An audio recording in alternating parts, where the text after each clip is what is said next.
ဆိုသားနောက်ကအားလုံးအနန္တ၅ပါးကိုရှစ်ခိုးပါ၏ဖျား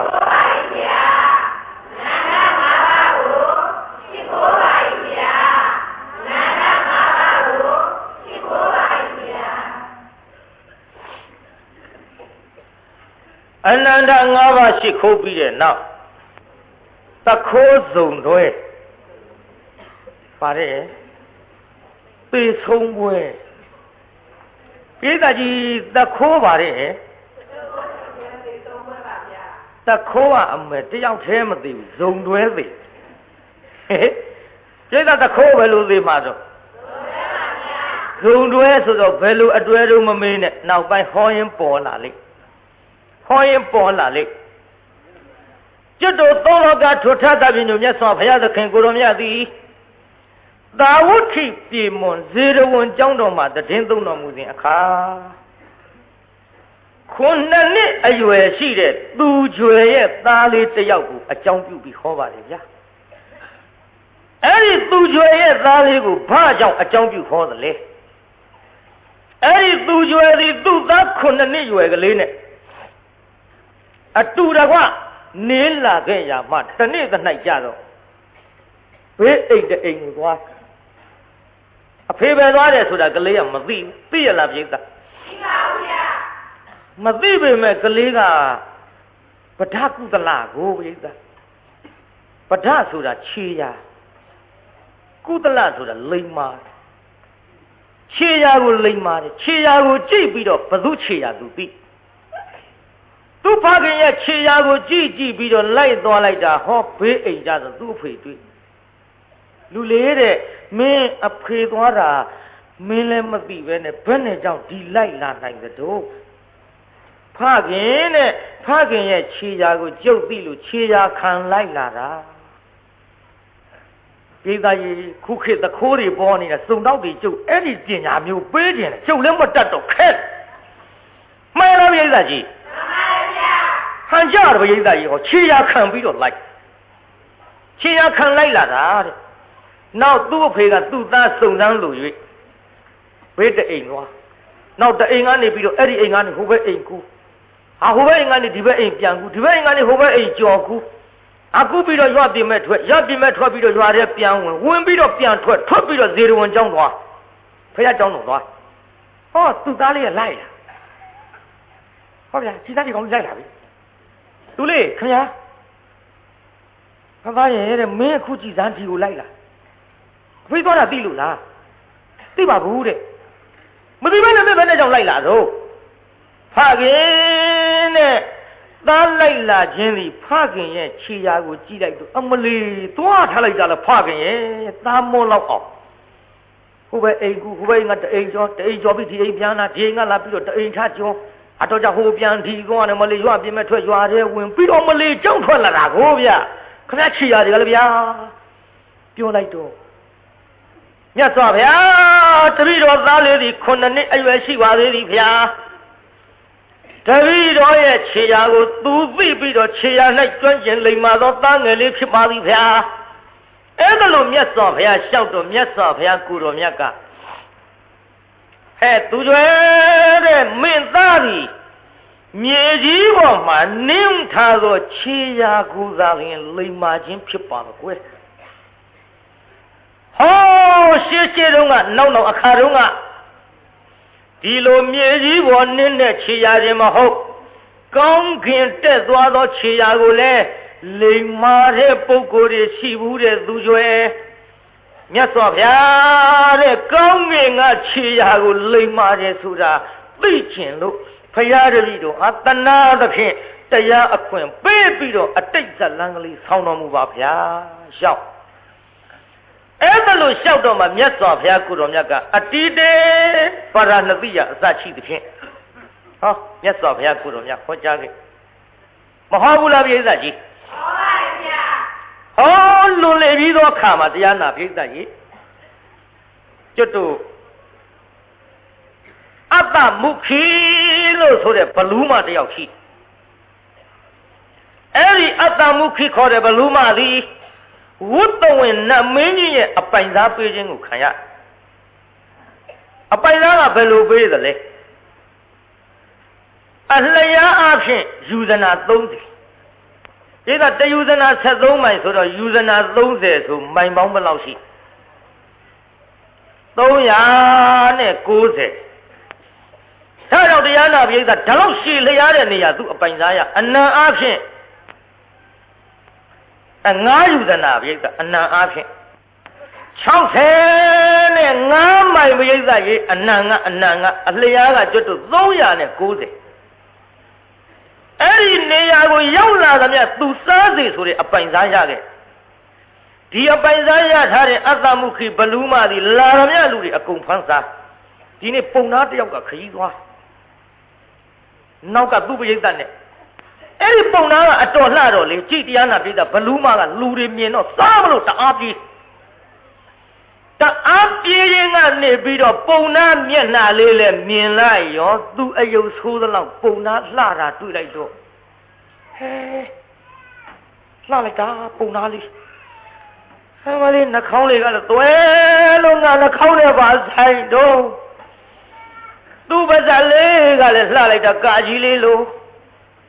မဲပါဇက်လေးလှတော့ကာကြီးလေးလို့လေပါဇက်ကလေးကလည်းလှပါဇက်ကလေးလည်းလှတယ်နှာရံကလေးကလည်းသွဲတယ်မျက်လုံးကလေးကလည်းကြည်တယ်ခေါင်းပေါ်ကဆံပင်ကလေးကြတော့2မြင်3မြင်ဟေးလှလိုက်တဲ့မျက်နှာလေးပါလားပုံနာမြင်တော့ตาရနှစ်သက်ပြီးတော့ဘလူးမကပုံနာထံတအားပြည့်အသွားဘာပြောကောင်းမလဲနောက်ကပါလာတဲ့လူတွေအကုန်ထွက်ပြေးပုံနာပရိသတ်တွေမရှိတော့ပုံနာလေးကိုဘလူးမကြီးကလေဧကမှတ်ထားနော်အနာသွားငါစားရင်သူသေးပါတဲ့ငါကလည်းသူ့မျက်နှာလေးမြင်ကြတဲ့ကစားချင်စိတ်မရှိဘူးတဲ့ဘလူးပဲဒီခေတာမဟုတ်ဘူးငါစားချင်စိတ်မရှိဘူးတဲ့သူ့တနာတယ်တဲ့ဟောဘလူးမတနာသွားတော့ပုံနာလေးကြောပေါ်တင်ပြီးတော့သူ့နေရာခေါ်သွားရောကဲပုံနာနဲ့ဘလူးမအတူတကွပေါ့ဗျာအတူတကွပေါ့နေကြထိုင်ကြပုံနာမဟုတ်ပေါ့ဗျာတွတ်လို့ဆိုကြောက်ပါမျက်နှာနာမကနဲ့ဘာနာမကရဲနဲ့တော့ကြအချိန်မတန်လို့သူဒေါသဖြစ်အခမသိကြိုက်စားကြစားမှာတာမီသူ့ရဲ့စက်နဲ့သူ့ကြတယ်ဘလူးမနဲ့ပုံနာအခင်ပြေလို့နေကြသို့တော်လဲတရားနာပိဋကဘလူးမကလေအဲ့ဒီပုံနာကိုဟောလှိုင်ငူကြီးတဲ့ထားပြီးတော့ကြောက်ချာကြီးပိတ်ထားခဲ့သူမရှိတော့ထွက်ပြေးမှဆိုလို့တဲ့ငါကလူသားစားတဲ့ဘလူးမတန်ရုံးစင်တော့တွေ့ကြမိပြီလေတို့ပါတော့လေတနေ့နေ့တစ်ချိန်ချင်းငါဒုက္ခပေးမှာပဲလို့ငါ့ကိုကြောက်လန့်ပြီးတော့ငါမရှိတော့ထွက်ပြေးမှဆိုရတယ်ကြောက်ချာကြီးပိတ်ထားခဲ့သူမရှိတော့ပိတ်ထားပြီးတော့သူပိုင်ဆိုင်တဲ့မြေပြင်ပေါ်မှာရောက်လာသမျှလူတွေကိုအကုန်လိုက်ပြီးတော့လူပသိုးတွေလူပြီးသားလူတွေမှအဲ့ဒါလူတော်မို့ပသိုးတွေလူအင်ကြီးတွေလူဖြီတွေလူဆန်တွေလူဘလူအတွက်တုံးဆိုတော့သူ့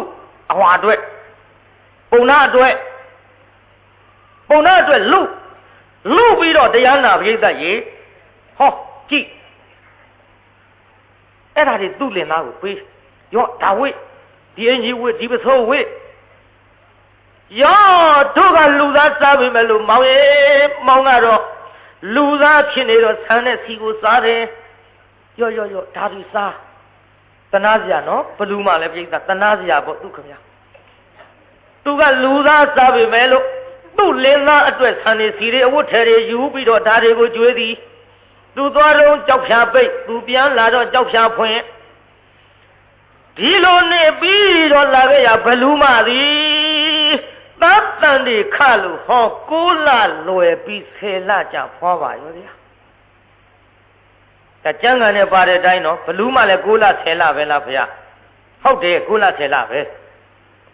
အဲ့ဒါကျမ်းဂန်ပါတဲ့အတိုင်းမယုံရင်ဗရကုသလမာနဝဇတ်မှာကိုယ့်ဘာကိုရှာကြည့်ကြ9လလွယ်10လကြာတော့ဖွာတဲ့မြို့ဖွာတော့သားယောက်ျားလေးဟာကြလိုက်ပါပြီဟောငါ့ကိုပြစ်မသွားပါနဲ့တော့ ပုံနာကပြောတယ်အိုးမင်းကိုဘယ်တော့မှပြစ်သွားမယ်ပြောလို့တော့မဟုတ်ဘူးလေတဲ့လူသားနဲ့ဘလူးမှဆိုတော့တနေ့နေ့တစ်ချိန်ချင်းကြတော့ငါဒုက္ခပေးမှာပဲဆိုပြီးတော့စိတ်လေးပြီးထွက်ပြီးမှဆိုလို့ကြောက်ချကြီးတောင်ပိတ်ထားခဲ့ရတာမဟုတ်လားမသွားပါဘူးကွယ်စိတ်ချပါတော့စိတ်ချပါဆိုပေမဲ့လို့ကြုတ်ရှိတုံးတာစိတ်ချတယ်ကြုတ်မရှိရင်တော့တော်တော်သားဖပိတ်ခဲရမှာဟောဒီကြောက်ဖြာတိုက်ပိတ်ပါမင်းစိတ်မချပိတ်ပေါ့ဒီလိုနဲ့ကြောက်ချကြီးပိတ်ထားပြီးတော့ဘလူးမကရှာကျွေးအလုံးလုံးမစားရဘူးလူသားများအဆင်ပြေခြင်းတော့ဘလူးနဲ့တွေ့ကျိတ်သာအဆင်ပြေခြင်းတော့ဘာနဲ့တွေ့တောင်ငူမြို့ကတကားတွေပြောရအောင်ခင်ဗျားတို့ရှာရဖွေရအလုံးလုံးရပင်မန်းတာအဲ့ဒါလို့ရှာကျွေးလောက်ကင်ကျွေးတဲ့ဘလူးမများလိုချင်ဘူးလားအာနာဘာနာနဲ့မွေးရတာကြောက်ချင်ကြောက်နေပါပါမကြောက်နဲ့ဘလူးကမျက်နှာသာအယုတ်ဆိုးတာမျက်နှာသာအယုတ်ဆိုးတာအစစအရာလူလိုလောက်ကင်ကျွေးတယ်ရှာကျွေးတယ်ဖွေကျွေးတယ်ဒါပြောတယ်ကြည့်တရားနာပိဋကကြည့်အဲ့ဒါလို့ရှာဖွေလောက်ကင်ကျွေးပြီးတော့လာခဲ့ရသားကလေးကအရွယ်ရောက်လာခဲ့ပြီအရွယ်ရောက်လာတော့ကလေးလေးကကြည့်ပြီးတော့သူ့ဖွေမျက်နှာကြည့်လိုက်ဟာဖေးကလှသူ့မျက်နှာကြည့်မလေးကြောက်စာကြီးရှေ့တော့မေးလို့မကောင်းသေးဘူးဖေးကလှတယ်မေးရရုပ်ဆိုးတယ်အမေကြည့်ပြီးကြောက်နေတယ်မေးမယ်ရှေ့တော့မေးလို့မဖြစ်ဘူးအယုတ်ဆိုးတဲ့မေးကခံရမှာမဟုတ်ဘူးဟာသူ့ဖေးနဲ့နှစ်ယောက်ထဲနေကြဖေးတဲ့ဖေးကြတော့လှတယ်ဗျာတဲ့အမေကြတော့ဘာလို့အယုတ်ဆိုးတာဒုံးနဲ့မျက်နှာကြီးကလည်းဘူးတွေဒစ်နေတဲ့သွားကြီးကလည်းရှည်ကြီးပဲတဲ့မျက်လုံးကြီးကလည်းလင်းကွင်းကြီးလောက်တဲ့လက်ကွင်းကြီးလောက်ကြောက်စရာကြီးတဲ့ဖေးနဲ့မေဘာကြောင့်မတူကြတာတော့အော်သားကလည်းကွယ်ဘယ်တူမရုံးပါရဲ့အဖေကလူသားမေကဘလူးဗျာလူလေးလမ်းမလားလမ်းတော့ပေါ့ဗျာဘလူးဆိုရင်ကြုတ်ဒီနေရာမနေချင်တော့ဘူးအော်လူလေးရဲ့ဒီနေရာမနေချင်တော့ဒီလိုမပြောနဲ့လေမင်းအမေကမွေးတော့မင်းကအမေသားပဲကို့အမေဘလူးပဲမကိုကလူပဲသားရဲ့ဘလူးပဲဖြစ်စေလူပဲဖြစ်စေတရိစ္ဆာန်ဖြစ်စေဘယ်လိုပုဂ္ဂိုလ်သတ္တဝါပင်ဖြစ်စေကိုမွေးထားတဲ့သားသမီးကိုကိုအမတန်ချစ်ကြပါတယ်သားရဲ့ကြောက်သားရဲ့မင်းဒီလိုမပြောနဲ့နော်ဖေးတဲ့ဒီလိုမပြောနဲ့ဆိုပြီးကြုတ်တော့မနေချင်ဘူးဗျာတဲ့ကလေးလေးကအရွယ်ကလေးရလာတော့တရားနာပိဋကကြောက်ဖြာကြီးဖွင့်ပြီးသူ့ဖေပြင်မဲ့ထုတ်ထားသူ့မရပြန်လာဟောဘောင်ကြီးဘာလို့ကွယ်ဘာလို့ပြင်မဲ့ထွက်နေတာတော့အိုးတဲ့ပြင်မဲ့ထွက်နေတာကြောက်ဖြာကြီးပွင့်လို့ထွက်တာလေဟင်ကြောက်ဖြာကြီးဘယ်သူလာဖွင့်တော့မင်းသားဖွင့်ပေးတော့ပါကွယ်လာတောင်းဝင်ပြောင်းဝင်ကြောက်ဖြာကြီးဖွင့်ပြီးတော့လှိုင်ကူလည်းပြန်ထက်ခီးထွက်သွားပိတ်နောက်တစ်ခါသားလို့သူကဖွင့်ပြီးဖေပြင်မဲ့ထုတ်ထားပြန်ရောဒီလိုသူ့ဖေပြင်မဲ့ထုတ်ထားတာဖြစ်တော့သားကိုချစ်တဲ့ဘလူးမခမရသည်သားအပေါ်အမျက်ဒေါသလည်းပါမမထားဘာမှမငင်းမဲချင်းငေါက်ချင်းမရှိမင်းသားဖွင့်တာဆိုတဲ့ကငြိမ့်သွားရှာသည်မိခင်များရဲ့မေတ္တာဟေးငါညီများနှမများအတူယူထားကြသမှာကွမင်းတို့ငါတို့ရဲ့အမေတွေလည်းဒီလိုပဲဟာဒီထဲအဖေလို့သူကဒုတ်ကြီးနဲ့ရိုက်မယ်လို့ရင်တော့ဒုတ်သေးသေးနဲ့လုံတော့ကလေးမတော်တဆရိုးဝလုံးလို့ကျိုးသွားရင်ဒုက္ခအမေကဟဲ့မင်းတို့ငါတို့အမေတွေလည်းဒီလိုပဲဟာအဖေလို့သူရိုက်တော့လေအမေလို့သူကတားခဲ့သည်မိခင်ရဲ့မေတ္တာကွယ်ကြီးမားလုံးလို့ကြည့်အခုမလည်းမမှန်ဘူးငေါက်လည်းမငေါက်ဘူးနောက်တော့တရားနာပိဋကသားလို့သူကဖေးတဲ့ဘလူးမရှိလည်းတော့မနေနဲ့ကျွတ်တို့လူသူပေါ်တဲ့နေရာပြေးကြပါစို့လို့သူ့အမေမရှိကြတဲ့ကြောက်ဖြာကိုဖွင့်ပြီးတော့တရားနာပိဋကကြီးဟောသူ့ဖေကိုထမ်းပြီးတော့တအားပြေးတော့ဘလူးမပြန်လာပြီဟောအေးလှိုင်းကြီးပွင့်နေပါဖြစ်လားလူကလေးဟဲ့တာကိုလည်းခေါ်လို့မရမောင်ရဲ့ဘယ်ကိုပြန်သွားကြလေတဲ့တို့ ဟာမလေးအေးစစ်စစ်စားနေရတာဟုတ်ပါလျက်ကနေဘာများအထူးဆန်းစားခြင်းလို့တော်တန်တောင်းတန်းနဲ့သွားပြီးတော့တစ်သီးများရှာဖွေလေသလားတိဥသိဖို့တွေများရှာဖွေလေသလားတာရဲ့လူဝဲမောင်ရဲ့အမေခေါ်နေတာကြားရဲ့လားဟိုကပြေးရှိ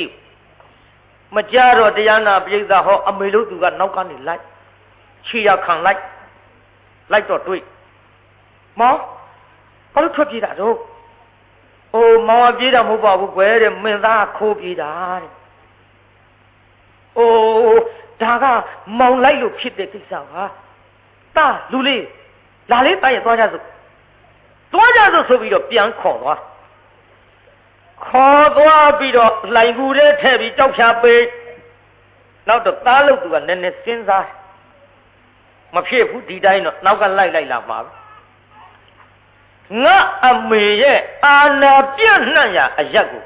ငါပိုက်ချပြီးသိရင်လွတ်အောင်ပြင်နိုင်တယ်မေးတာကောင်း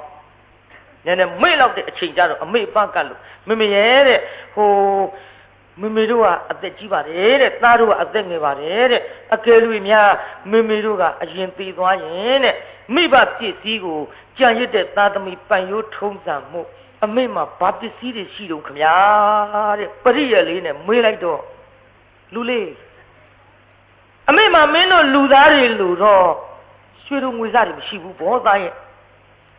ဒါပေမဲ့လို့အမေအပိုင်စားရတဲ့ဟောဒီမြေပြင်ကိုငါသားတတ်မှတ်ပြီးတော့ထားပြီးတော့အဲ့ဒါမိဘရဲ့အမွေနဲ့အမေသေးငါသားရမှာပေါ့ဒီနေရာထိအောင်ဒီနေရာကဟိုနေရာရောက်အောင်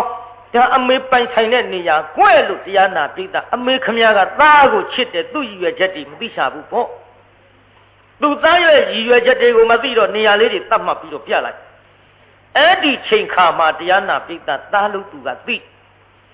ပြီးတဲ့အချိန်ကြတော့မှအမေအာနာပြန့်နှံ့ရာသည်ဟောဒီဘက်ကြည့်လိုက်တော့ဒီဘက်မျက်နှာခမ်းဒီနေရာတွေသူပိုင်နဲ့မြင့်ဟိုဘက်ရောက်ရင်သူမပိုင်ဘူးကဲအမေမရှိတဲ့အချိန်မှာအဖေကိုဆမ်းပြီးလစ်အမေတော်တဲ့ထွက်သွားအမေထွက်သွားမှကြောက်ချာကြီးဖွင့်သူ့အဖေကိုထမ်းဖေပြေးကြစို့လားတဲ့သားကထမ်းပြီးတအားပြေးလိုက်တာတရားနာပိဋကကြီးမျက်စိရောက်မြေကနေဟိုဘက်ဖြတ်ကူးပြီးတော့မြေဟိုဘက်ကန်းစားအရောက်မှာလိုက်လာပြီအမေလို့သူပြေးသားကြီးအမေလို့သူလိုက်လာပါလားသားတော်မေကိုတနားပြန်ခဲ့ကြပါဦးလူကလေးအမေမဘာအပြစ်ရှိတော့သားရဲ့မောင်ရဲ့ပြန်ခဲ့ပါတော့မလေးအယုဆိုးတယ်ဘလူးမရှိဖို့မချစ်ချင်ကြလို့ပြစ်သွားကြတာနဲ့တူပါရဲ့ပြန်ခဲ့ပါတော့နမရဲ့မင်းကိုမောင်ကြီးမချစ်လို့မဟုတ်ပါဘူးမင်းသားကလည်းလူမမဲခလေးဆိုတော့တယောက်တည်းသူ့သွားခြင်းညာပြေးသွားလို့ဘယ်မှာတော့ပါမတော့သားအလိုးလိုက်ပြီးတော့မောင်လိုက်ရပါလေကွဲနှမရဲ့ဒါပေမဲ့လို့သားရဲ့မင်းကြောင့်မင်းအဖေကဒီလိုလိုက်ရတယ်ဆိုနေတာငါသားပြန်လာရင်မင်းအဖေပါမှာပါပဲလူကလေးမင်းအကြောင်းပြုတ်ပြီးတော့အမေတို့ချစ်ချင်းကိုသားလို့သူမခွင်ပါလေနဲ့ပြန်ခဲ့ပါတော့မင်းပြန်လာရင်မင်းအဖေပါမှာပဲ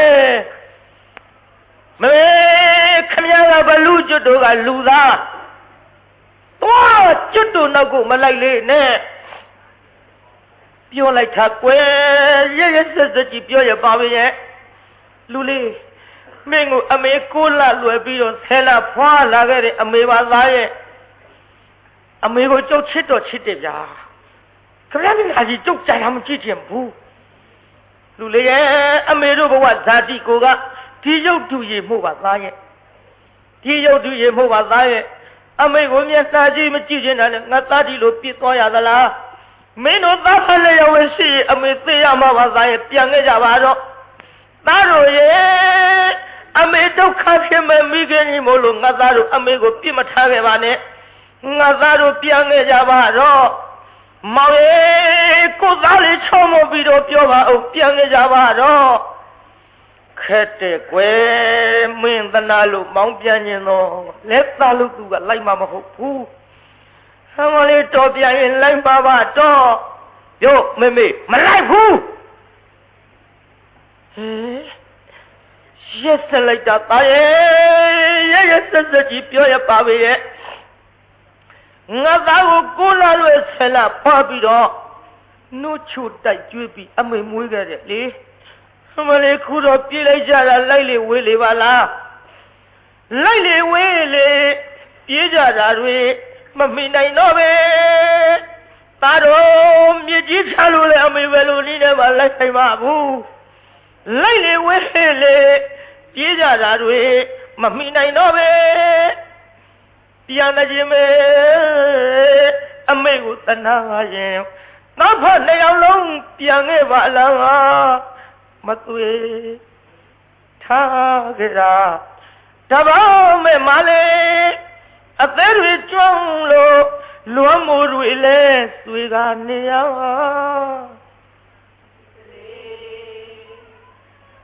ဒီတလုံးတော့မကြက်ဖဲနဲ့ရနော်အေးမစိုးဘူးဟဲ့ပြီးတော့ဗါတဲ့ဩပြန်လာလေအမေဆောင်လို့မျောနေဘလူးမကိုပြေးထားလို့ထွမသွားပါနဲ့လေအကြောင်းကံမကောင်းပြန်လာကလေးလင်းနဲ့သားကရှောင်ခွာပဲတကယ်ပဲတွေးလို့မအေးလို့လေအဆွေတခံပူနေပါရဲ့မေတန်တရား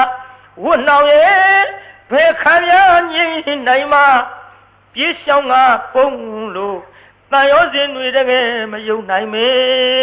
သားတော်မင်းတို့တန်ရောစင်ကြီးကိုဘယ်လိုမှယုံပြီးတော့ဖြတ်နိုင်ပါဘူးသားရဲ့အမေသားကြီးကွဲတော့မှာပဲသားရဲ့ဘလူမကြီးဆိုပြီးတော့ငါသားမုံသွားပြီထမရဲ့မမုံမှလည်းသားရဲ့မင်းတို့သားဖားကိုအမေကိုယ်တိုင်ရှားပြီးတော့ကြွေးခဲ့တယ်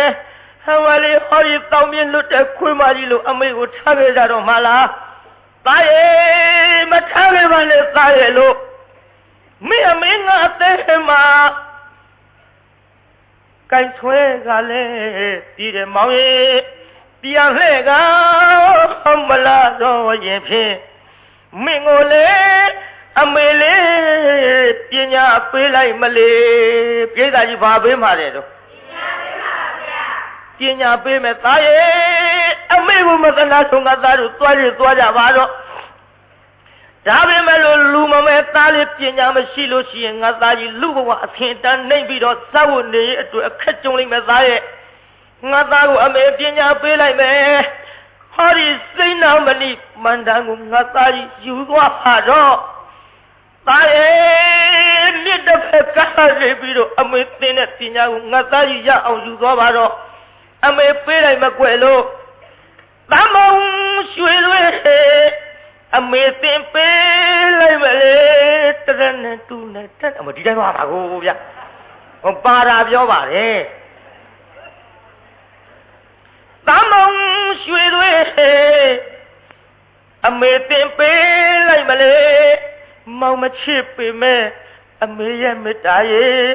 ကြီးမားပါပဲကြီးမားပါပဲသားရဲ့မင်းမချစ်ပေမဲ့လို့အမေမေတ္တာကြီးမားလို့ပညာသင်ပေးလိုက်မယ်သားရဲ့ငါသားကြီးမုန်းပေမဲ့အမေမမုန်းပါဘူးမင်းအဖေအမေကိုချစ်ပေမဲ့လို့မင်းကကပ်ပြီးဇိုထမ်းခေါ်နေလို့အားကလေးမြစ်ကိုကူးပြီးတော့ဟောဒီပဲလောက်မပြန်လာတော့ဘူးတဲ့သားရဲ့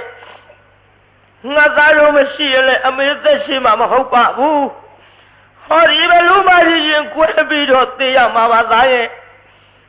နားထောင်သားရဲ့အမေသင်ပေးလိုက်မကွဲသမုံရွှေတွေအမေသင်ပေး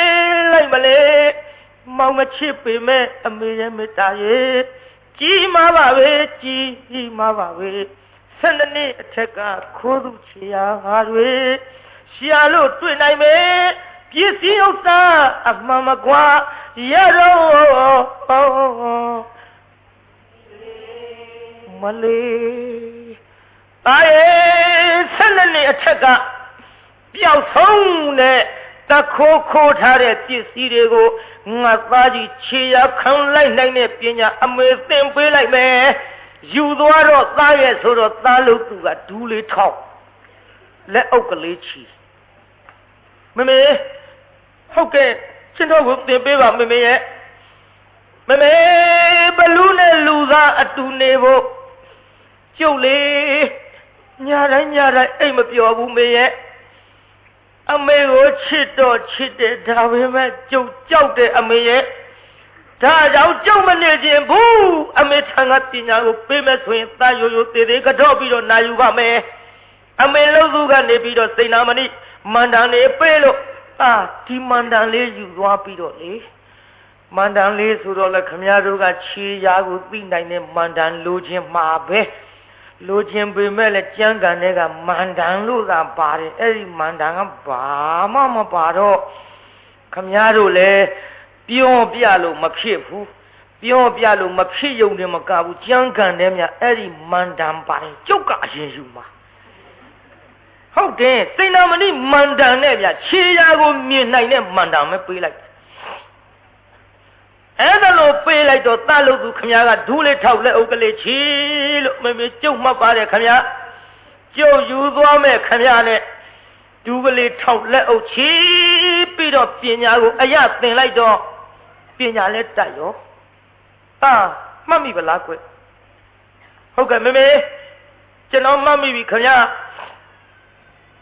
အမေလို့ရှိရင်သွားကြပါတော့အမေကိုပြစ်ထားခဲ့ကြပါတော့ဟောဒီဘလူးမကြီးလူသားနဲ့မတူကြဘူးရဲ့လို့အယုတ်ဆိုးတဲ့အမေကိုငါသားမကြည့်ခြင်းဘူးအဘလေးခုတော့မွေးကျေးဇူးတွေငါသားကြီးမဆက်လို့ပြစ်သွားပေမဲ့လို့မင်းကိုအမေချစ်လျက်ပါသားရဲ့သွားကြတော့ငါသားတို့သွားရင်အမေနေရတော့ပါဘူးရဲ့လို့ရှင်းပဝေးအခြေမလားသေရမဲ့မှာအမေကတော့သေရမှာပါပဲမလေးနှစ်ယောက်စလုံးမရှိရင်ဟောဒီအသက်ကြီးကိုရတော့မှာပါသားရဲ့ရှင်းပဝေးအခြေမလားသေရမဲ့မှာအခြေမကြတဲ့ဘလူခန္ဓာမှာအခြေမကြတဲ့ဘလူခန္ဓာမှာအထူးစရာသေပဲသားရဲ့အမေဆရာကတော့သေဖို့ရပဲရှိပါတယ်သားရဲ့ဒီဘဝငါသားတို့ယခုလိုမုန်းရတဲ့ဝတ္တရားတွေဒီဘဝမှာဆုံးမစီတော့လို့အမေဆူတောင်းမယ်သားရဲ့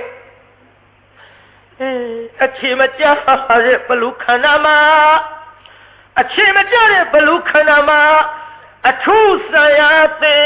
ပဲဒီဘဝဝတ်သုံးများဟာ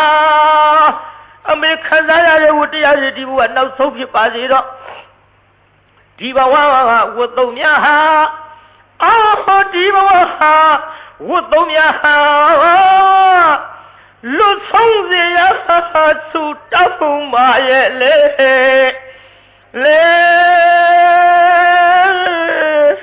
အမတေးပြီဘလူးမရင်ကွဲသေးတာပြည်သားကြီးဘယ်လိုဖြစ်သေးတာတော့ရင်ကွဲသေးတာဆိုလို့နှစ်ချမ်းကြီးကွဲသွားတာမဟုတ်ဘူးအသေးနှလုံးလေးဖယိုဖယဲကိုယ်ကာယဖြစ်ပြီးတော့သေသွားရှာတာဟောဖေတာမမေလဲသွားပြီဗျမမေလဲသွားပြီဖေရဲ့လဲမှာပေါ့ကွာမင်းကအမေမတနာတဲ့ကောင်ကိုဖေရဲ့မတနာလို့မဟုတ်ဘူး तू ကဘလူးမခမကျွတ်တော့ကလူသားပါဖြစ်တုံးခွဲဘလူးမနဲ့လူသားအတူနေကြလို့မင်းတယောက်တောင်ရလာပြီပဲအမလေးသံရောစင်းသမှုရဘလူးဖြစ်ဖြစ်လူဖြစ်ဖြစ်ရှိကြသိပါလျက်ကနေပါရဲ့ခုတော့မင်းအကြောင်းပြုပြီးမင်းအမေလဲသွားပြီကွယ်သေပွဲမဝင်လို့အသက်ရှင်ရင်မင်းအမေစိတ်ချမ်းသာအောင်အရင်တည်းပြန်လိုက်ရအောင်နော်ဟုတ်ကဲ့ဖေမေဖေတဲ့ပညာတွေလည်းကျုပ်တတ်ပြီးအမေကိုလည်းတနာတယ်သွားကြည့်ကြပါစို့အနန္တရောက်ဟောမေငါလေးခေါ်လို့မရတော့ဘူးအမေတားခေါ်နေထူပါအောင်တော့လားအမလေးဖေအမေမရှိတော့ဘူးထင်ရဲ့နှမအိုးရုပ်ဆိုးတယ်ဘလူးမကြီးရဲ့ အမလေးရုပ်ဆိုးပေမဲ့လို့မင်းပေါ်ကတန်ရောစင်ကျုပ်ဘယ်လိုလုပ်ပြီးတော့ဖြတ်ရပါမတော့နမလေးတဏှာလေးချင်းမင်းသားလေးခေါ်နေတဲ့ထူပါအောင်တော့လားသားလို့သူခမရကလည်းအမေမျက်နှာနာပါကလေးအလို့မမေသားကိုခွင့်လွှတ်လိုက်ပါတော့သားအပြစ်တွေကိုဝန်ချပြီးတော့ကြောက်ရပါတယ်ခင်ဗျာတပည့်အမေကိုမိသိညိုပြီးတော့ကျွတ်တို့လွတ်ရကိုသွားကြပါစို့သားဖေတို့အရင်နေတဲ့နေရာမင်းအမေကိုတရိယာလွမ်းဆွတ်တဲ့အနေနဲ့လူသူပေါ်တဲ့နေရာမသွားပါနဲ့တော့ကွာဒီမှာပဲနေကြပါစို့နေခြင်းဘူးကျွန်တော်အမေကိုမတနာလို့မဟုတ်ဘူးအမေကျွန်တော်အပေါ်တနာတယ်အမေကျွန်တော်ပေါ်ချစ်တယ်အမေကျွန်တော်ပေါ်မေတ္တာရှိလို့ဒီပညာတွေသင်ပေးလိုက်ပြီခုတော့လေဒီပညာတွေတက်ခါမှာအမေရဲ့ချစ်ချင်းမေတ္တာတွေကြုံနားလဲလာလို့မေမေနေတဲ့လိုင်ကိုပြန်ရရင်ဖြင့်အမေသတိရတာနဲ့ကျုပ်စားမဝင်အိမ်မပြောအမေအပေါ်လွမ်းတဲ့စိတ်တွေနဲ့ကျုပ်သေးမှာပဲဒါကြောင့်ဖေလူသူနေတဲ့လူတော်တွေကိုသွားကြပါစို့ကြိုက်ွယ်စိတ်ပြေလက်ပြောက်ကြိုက်ကြွားကြစို့ဘလူမကြီးနေရခဲ့ပြီတော့ဆောင်းမီမေဘဝအတွက်ငါယူကြုံမရပါဘူးနမရေနေရခဲ့ပြီလို့အတ္တမုခိဘလူမကြီးရဲ့ဒုသအဖသွားပြီလို့ဟောသားဖနှစ်ယောက်ထွက်လာခဲ့ရွှေနန်းတော်ရောက်တော့နန်းတော်ဝကရက်ခြေရာကိုလိမ်မာတဲ့သူငယ်တယောက်ရောက်နေတယ်လို့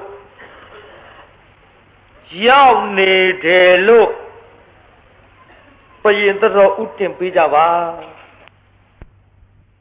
ဘုရင်ကလှမ်းခေါ်တယ်အဲ့ဒီတငယ်ခေါ်ခဲ့ဟေးအမောင်ဘုရားမင်းပါပညာတတ်ဘုရားကျွန်တော်မျိုးကြီး12နှစ်ထက်ကခိုးသွားတဲ့ပျောက်ဆုံးသွားတဲ့ပစ္စည်းတွေကိုခြေရာခံပြီးတော့ရအောင်လိုက်နိုင်တဲ့ဖမ်းနိုင်တဲ့တခိုးကိုရှာနိုင်တဲ့ပညာရှိပါဗျာခြေရာလိမ့်ပါဗျာအေးဒါပြင်ငါထမင်းခံစားတော့မှန်လားပါဗျာဘုရားကျွန်တော်မျိုးကြီးဒီတန်မြညာနဲ့မခံစားနိုင်ပါဗျာတနေ့ကိုငွေ1000ပေးမှခံစားနိုင်မှာပါဗျာဒီကတနေ့ဘယ်လောက်တဲ့ပါဗျာတနေ့1000နဲ့မှခံစားနိုင်မယ်ဆိုတော့ရှင်မယံကအေးကောင်းပြီမင်းတနေ့1000ပေးမယ်ခံစားပြီတော့လို့ရွှေနန်းတော်ခေါ်ထားလိုက်ပရောဟိတ်ပုံနာကြီးအကြံတစ်ခုဖြစ်လာဘယ်နဲ့တော့ဘယင်မင်းတရားကြီးပရောဟိတ်ပုံနာကြီးပါတော်ဥတင်ရင်မှန်လားပါဗျာဒီတငယ်တနေ့1000ပေးရတာမနှဲဘူးဗျာမနှဲနဲ့အဲ့ဒါမင်းလို့လားမင်းကသူ့လိုပညာတတ်လို့ခြေရာကိုကြည့်ပြီးတော့12နှစ်ထက်ကပစ္စည်းတွေကိုရအောင်ယူနိုင်နေကွာမှန်လားပါကိုတော်ကြီးသူခြေရာခံပြီးတော့ယူပေးတဲ့ပစ္စည်းဘာတစ်ခုတပြားသားရသေးလို့တို့ဟာမရသေးဘူးခိုင်းမခိုင်းသေးပဲနဲ့အဲ့ဒါလက်တွေ့စမ်းရမယ်ကိုတော်ကြီးအေးနေအောင်ကွလက်တွေ့စမ်းတာထားတော့ဒီကိစ္စတဘာသောပစ္စည်းမစမ်းနဲ့ကွာပရောဟိတ်ပုံနာဖေရမင်းနဲ့ငါနဲ့နှစ်ယောက်သေးသိပါစေရွှေနန်းတော်ယရနာဓိုက်ကပစ္စည်းတွေကိုမင်းနဲ့ငါနဲ့ကိုယ်တိုင်ခုံးရှင်မယင်သူပစ္စည်းသူခိုးလို့တဲ့ခြေရနဲ့သခိုးရှာခိုင်းနေတယ်လားမင်းနဲ့ငါနဲ့နှစ်ယောက်သေးသွားခိုးပြီးတော့လေသူမသိအောင်တနည်းတဖုံအဖြစ်ကွာခြေရခံနိုင်တာမြေကြီးပေါ်သာခံနိုင်တော့မပေါ်ကွာကောင်းဝင်ခြေရသူပဲနဲ့လို့ခံမှာတော့လားသွားကြစို့ဘုရင်နဲ့ပရောဟိတ်တိုင်ပင်ပြီးတော့ယရနာဓိုက်ကယရနာတွေထုတ်ပြီးတရားနာပိသပြတ်တတ်တဲ့ပြတ်တတ်ကနေပြီးတော့တရားနာပိသရေးမင်းအိမ်တကားလှေကားနဲ့ထောင်ပြီးပြန်ဆင်းလှေကားနဲ့ထောင်ပြီးမင်းအိမ်တကားဘောက်ကိုတခါနဲ့3-4ပေါင်ပတ်နောက်လှေကားပြန်ထောင်ပြီးတော့တရားနာပိသဒရိုက်ထက်တက်ပြီးတော့အပြင်ဘက်ဆင်းပြီးတော့တရားစီရင်နဲ့တင်းကုတ်သွားတရားစီရင်နဲ့တင်းကုတ်ကနေလှေကားထောင်ပြီးတော့နန်းတွင်းရောက် နန်းတွင်ကနေရေကန်သွားရေကန်3-4ပါးပတ်ရေကန်အတွင်းမှာဆင်းပြီးတော့တရားနာပြည်သားလှေကားတွေနဲ့ထောင်တဲဆင်းဝင်လှဲပတ်ထောင်တဲဆင်းဝင်လှဲပတ်ပြီးတော့ရေကန်လဲမသိအောင်ဆိုပြီးတော့ပစ္စည်းတွေဖုံးထားကြထားပြီးတော့ယရနာတွေကလူတွေဘယင်ကအသိမှပေးထားတော့မှန်လားပါဗျာယရနာတိုက်သခိုးဖောက်ကြောင်းပါဗျာဟဲ့မင်းကြီးများဗျာယရနာတိုက်သခိုးဖောက်တဲ့ကွမှန်လားဗျာဒီသခိုးရောက်ရှာဖို့အရေးကြီးနေပါပြီဗျာမပူနဲ့ငါခစားနေတဲ့တနေ့အသဗျာ1000စားလုပ်နေတဲ့ဗရကုသလမန္နဝဆိုတာရှိတယ်ရှေ့တော်သွေးစီရောက်ရောဗရကုသလရှေ့တော်ရောက်မှန်လားပါဗျာရှေ့တော်ရောက်ကြောင်းပါဗျာဗရကုသလမန္နဝဗျာရှေ့တော်ရောက်ပါဗျာရှေ့တော်ရောက်တော့အမိန်တော်မှတ်မယ်ကွမင်းသိအောင်ငါဘယင်ဤယရနာတိုက်ထဲမှာများစွာသောယရနာတွေကိုသခိုးခိုးပြီးတော့ဘယ်မှာထွက်သွားတယ်ဆိုတာမသိဘယ်မှာလိုက်ရှာရမယ်ဆိုတာမသိလို့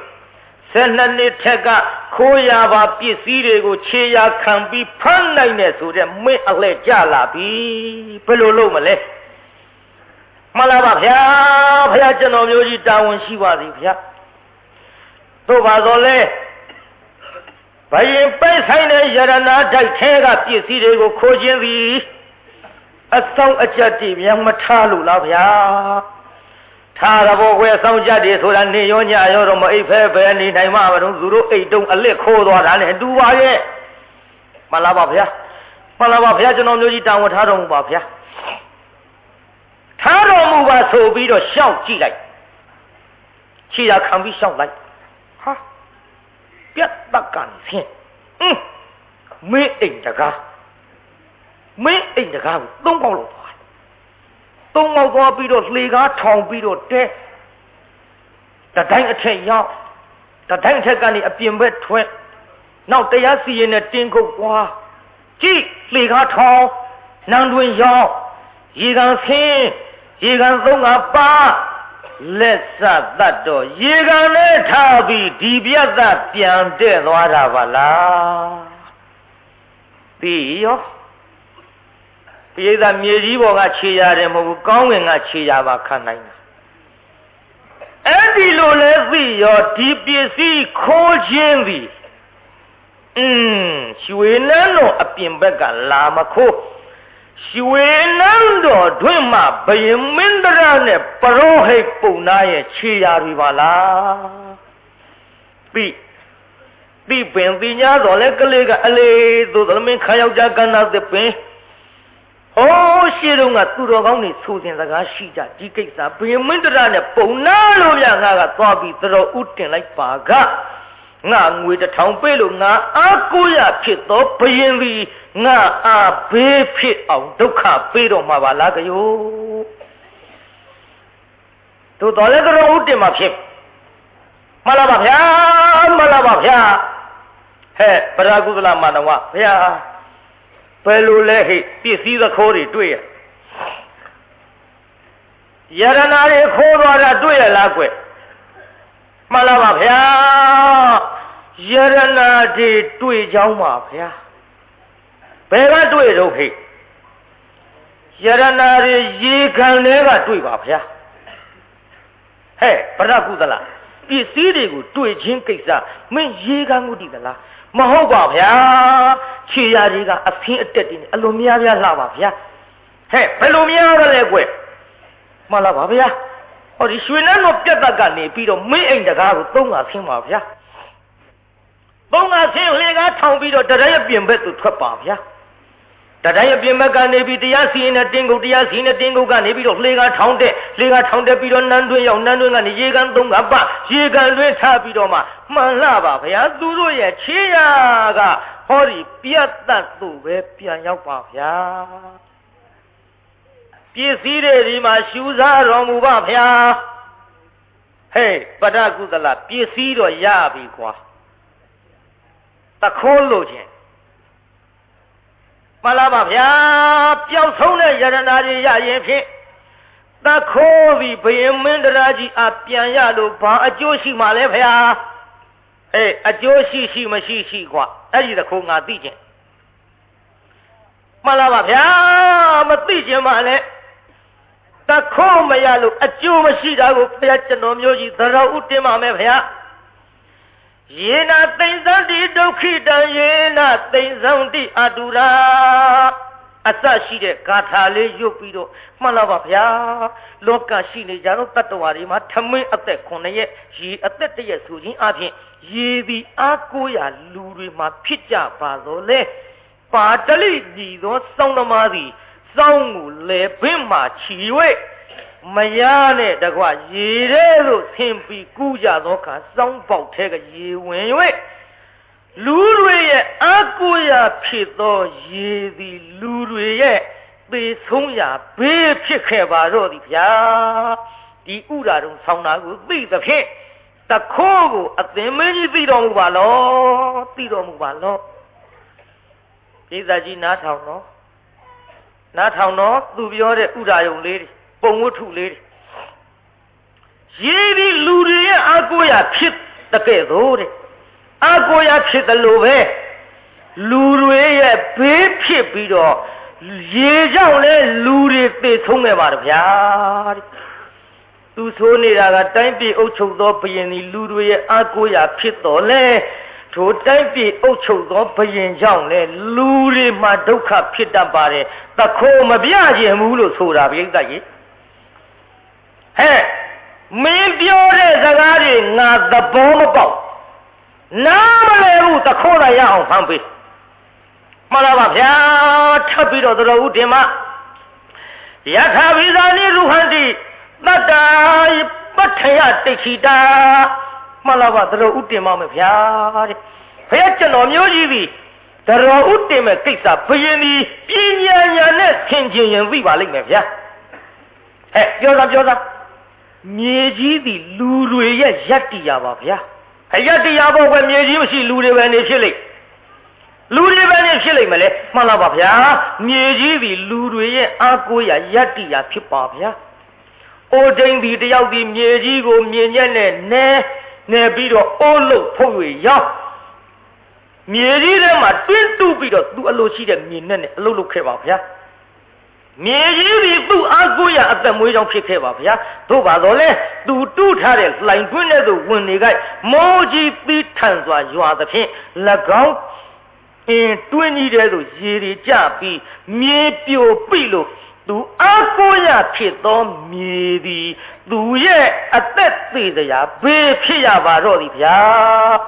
တို့ဖြစ်သည့်အတွက်ဒီသခိုးကိုလည်းပဲအရှင်မင်းကြီးဒီစကားကြားရင်သီနာလဲတော်မူပါတော့ဗျာမသိဘူးကွာမနာမလဲဘူးတခိုးတော့မင်းငါတွေ့အောင်ရှာပေးမှန်လားပါဗျာ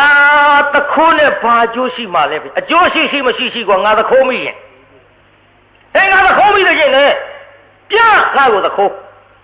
မှန်လားပါဗျာရှေ့ဆက်ပြီးတော့ရွှေသားဆင်တော်မူပါဗျာယေနာဗတ္တနိပိစန္တိတိတံယေနဝိဟညတိမှန်လားပါဗျာမိသည်လူတွေရဲ့အာကိုရာဖြစ်ပါဗျာသမင်းချစ်သောခါမီးနဲ့ဟင်းချစ်သောခါမီးနဲ့အချမ်းရေးကိုဖြောက်သောခါမီးထဲလှုံမိသည်လူတွေရဲ့အာကိုရာပင်ဖြစ်ပါသောလေမှန်လားပါဗျာတဲ့အိမ်တအိမ်ကိုမီးလောင်သောခါမိမိအထုပ်ပစ္စည်းကျန်းနေတာကိုသွားယူတော့အဲ့ဒီမီးလောင်၍သေဘေးသို့ရောက်ခဲ့ရပါဗျာမိဒီလူတွေရဲ့အကိုရာပင်ဖြစ်တော်လဲတနေ့ကြတော့ဒီမိဘေးဖြစ်ပြီးတော့သေစရာအကြောင်းတစ်ခုရလာပါသည်ဗျာအသင်မင်းသည်ဒီတကားကိုတခါတည်းတော်ဥတင်သောအဖင်သိနာလေတော်မူပါဗျာမသိဘူးကွာတခေါ်လာငါမိရလိုချင်တယ်ဘယင်နဲ့ပုံနာလက်ညှိုးထိုးမပြရဲ့လို့တခိုးဟာဘယင်မင်းတရားကြီးနဲ့ဟောဒီပုံနာကြီးပါလို့ပြောမကောင်းလို့ဥရာယုံလေးတွေဆောင်းဆောင်ပြငါတခိုးလာလို့ခြင်းနဲ့ကွာမင်းကြီး ပစ္စည်းရရင်တော်ရောပေါ်သခိုးပါအကျိုးရှိမှလဲရှိမရှိငါလိုချင်တယ်မှန်လားပါဗျာသရုပ်တင်ပါမယ်ဗျာယေနဗတ္တိနယပင်တိပုထုဗျမနခတ္တိယမှန်လားပါဗျာတဲ့လူတွေစအပ်သောထမင်းသည်လူသားတွေမှာပုထုစဉ်မှန်သမျှပုံနာတွေမင်းမျိုးတွေသူကျွဲတွေသထေတွေသတောင်းစားတွေဘယ်လိုပင်ထမင်းသည်တပ်ပိတ္တအာဟာရထီတိကလူတွေအသက်ရှိအောင်ပြုနိုင်တော်လဲတနေ့ကြတော့ထမင်းအစားလွန်၍ဘေးဖြစ်ပြီးတော့သေတာရှိပါဗျာထမင်းဒီလူတွေအသက်ရှင်ရဖြစ်တော့လဲထမင်းကြောင့်လူတွေသေကြဘူးပါဗျာအသိမင်းကြီးဘုရားကျွန်တော်မျိုးကြီးပြောတော့ဥပမာကိုဆောင်ပြတာပညာဉာဏ်နဲ့ကြည်ပါကသိနိုင်ပါတယ်ဗျာဟေးတည်ဘူးကွာတခေါ်လာလို့ခြင်းတယ်အတော်ခက်နေပြီပြိဿကြီးအဲ့ဒီတော့မှဟိုကဂိမနာပစ္စည်းမေမသေးဝါဒမိတ်ဆန်းတီပြန်ပြောမှန်လားပါဗျာတဲ့ဆောင်းအကုန်ຫນွေအကူမှာဆောင်းအကုန်ຫນွေအကူပြေးတာဆောင်းပြီးຫນွေဟုတ်ရဲ့ဆောင်းအကုန်ຫນွေအကူမှာမိမိတို့လိုအပ်တဲ့လေကိုအလိုရှိကြတော့လေထိုလေဖြတ်၍လဲလူသားတွေသိတတ်ပါတယ်ဗျာပြေးတာကြီးလေဖြတ်ရင်လူတွေမသိဘူးလားသိပါတယ်ဗျာဒါကြောင့်လေတွေလူတွေရဲ့အာကိုရပဲဖြစ်တော့လေတနေ့ကြတော့ဒီလေကြောင့်ပဲသိခဲ့ပါတယ်ဗျာဒီဥပမာဆောင်ပြတော့သိတော်မူပါဗျာမသိဘူးကွာခိုးဖောက်ပြီလို့ပြောနေမင်းတဲ့မပြောခြင်းလို့မှန်လားပါဗျာထပ်ပြီးတော့သတော်ဦးတင်မထပ်ပြီးတော့သတော်ဦးတင်မမယ်ဗျာလို့ပြန်ပြီးတော့သတော်ဦးတင်ယနိသိတာဇဂရီရုခစွာယအကိံပမုတ်စတိမှန်လားပါဗျာတဲ့တစ်ပင်ကိုမှီ၍အသီးအပွင့်အရသာရှိတာတွေကိုစားပြီးတော့တစ်ပင်ဒီလူတွေအတွက်လည်းတန်ဖိုးရှိ၎င်းနောက်တစ်ပင်ပေါ်မှာနေသောတစ်တပင်ကောင်းတော့ငှက်တောင်းခိုဆိုတဲ့စကားကဲဆိုတစ်ပင်ဒီသူတို့ရဲ့အကိုရပင်ဖြစ်ကြတော့လေတစ်ခိုင်းခြင်းຫນွေအခါမှာပုတ်၍မိထတောက်ပြီးလောင်သောအခါမှာတစ်ပင်မော်ရှိသောငှက်သည်ထုံပြီးရောက်သေဆုံးခဲ့ရထိုတစ်ပင်ကြောင့်ပဲလျင်သေဆုံးခဲ့ရပါဗျာဒါကြောင့်တစ်ပင်သည်ငှက်များဤမိခိုးရဖြစ်တော်လဲမိခိုးရဖြစ်သောတစ်ပင်ကြောင့်ပင်လျင်သေခဲ့ရပါဗျာအသေးမင်းကြီးသိပါလို့မသိဘူးကွာတခေါ်ဖမ်းပေးလို့ပြောနေဘယ်လိုမှပြောလို့မရမှန်လားပါဗျာထပ်ပြီးတော့သတော်ဦးတင်ပါမယ်ဗျာဘုရားကျွန်တော်မျိုးကြီးဒီတကားဆောင်းတော်ဥပမာကိုနားလည်အောင်ထောင်တော်မူပါဗျာရှေးတုန်းကလင်မယား2ယောက်ရှိပါဗျာလင်မယား2ယောက်မှာ2ယောက်စလုံးအမေပဲရှိကြတယ်အဖေမရှိကြပါဗျာမယားလို့သူသည်ရောက်ခမရဲ့အပေါ်မှာအစကချစ်တော်လဲနောက်ကြတော့သားသမီးတွေများလာတော့အလုံးမလုံးနိုင်မဲနဲ့အစာကျွေးရသည်ကိုမတထားပါတော့ကြောင့်မောင်ရဲ့မောင်အမေကဒီလိုပြောတယ်ဒီလိုဆိုတယ်ဒီလိုဆူတယ်အမြဲတမ်းတိုင်တန်းတော့လေလင်ကနားမထောင်သဖြင့်ခက်တယ်ကွယ်အမေကိုအပြစ်မထားပါနဲ့အပြစ်မထားပါနဲ့ဆိုရင်ဖြင့်တော့အမေကိုချစ်ရင်တော့အမေနဲ့နေတော့အမေကိုချစ်လို့ရှိရင်ဖြင့်ကျုပ်ကိုခွာကျုပ်ချစ်ရင်တော့အမေကိုလေဒီတိုင်းမထားနဲ့တတ်ပစ်ပါတော့အတော်ဆိုးတဲ့ချွေးမတတ်ပစ်ပါတော့ဆိုတော့ကဲကောင်းပါပြီကွယ်မင်းတော့မပြစ်ပြရစီနဲ့ငါအမေကဘယ်နေတော့ဟိုတော့အမေကကျုပ်အမေနဲ့နေတယ်လေအမေနှစ်ယောက်နေကြတာအေးကောင်းပါပြီ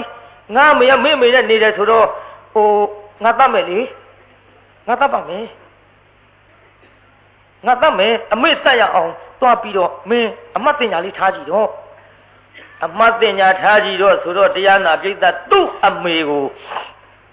ယောက်ျားလို့သူကတတ်မယ်တဲ့ငါအမေကဘယ်ဘက်ကအိတ်တယ်ဘယ်ဘက်ကနေတယ်ဆိုတာအမှတ်တစ်ခုမင်းထားခဲ့မိမကတော့သွားထားတာပေါ့မိမသွားထားပြီမဲ့လို့တရားနာပြိဿကြီးလင်လို့သူကဗျောင်းပြန်ကြည့်ပြိဿလင်လို့သူကဘယ်လိုကြည့်ဗျောင်းပြန်ကြည့်တယ်ငါအမေတတ်ဖို့သူနေရာမှန်ထားတော့လေထိုထားသောတင်ညာသည်အမေဖြစ်ရမယ်ထားသောတင်ညာမဟုတ်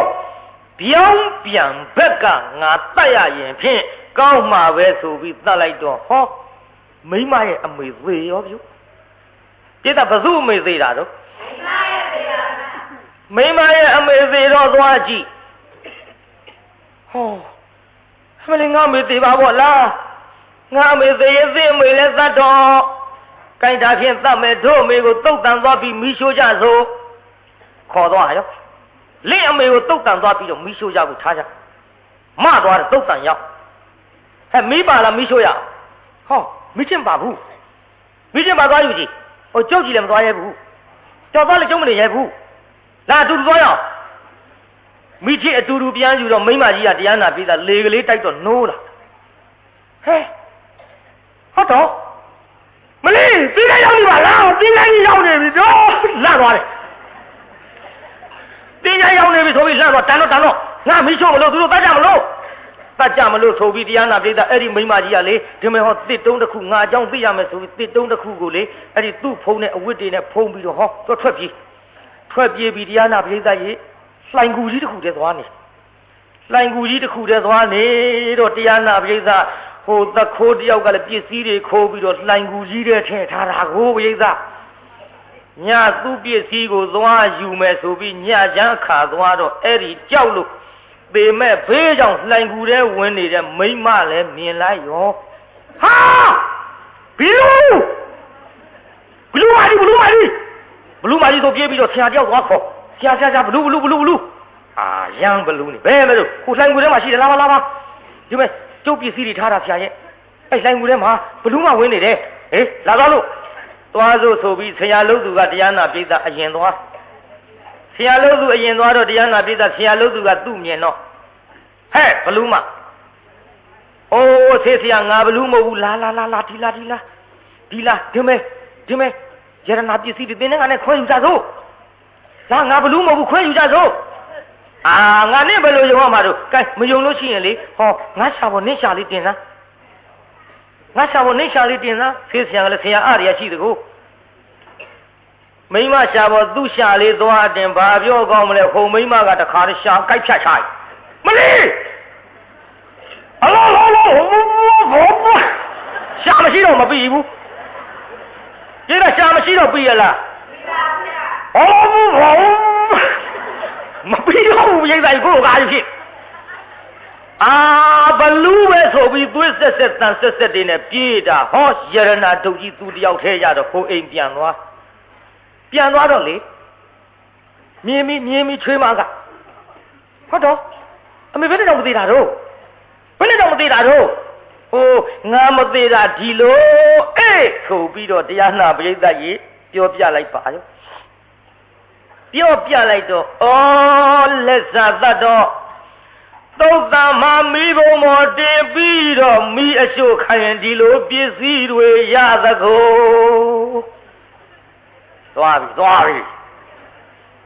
ဒီသာအဲ့ဒီလိုဟာမျိုးကသူ့လမ်းသူသွားတာကြလားသွားပြီပစ္စည်းတွေရသကိုဆိုပြီးတော့ငါကိုတဲ့သုတ်တံထုတ်ပြီးတော့ထင်းပုံမော်တင်မိရှို့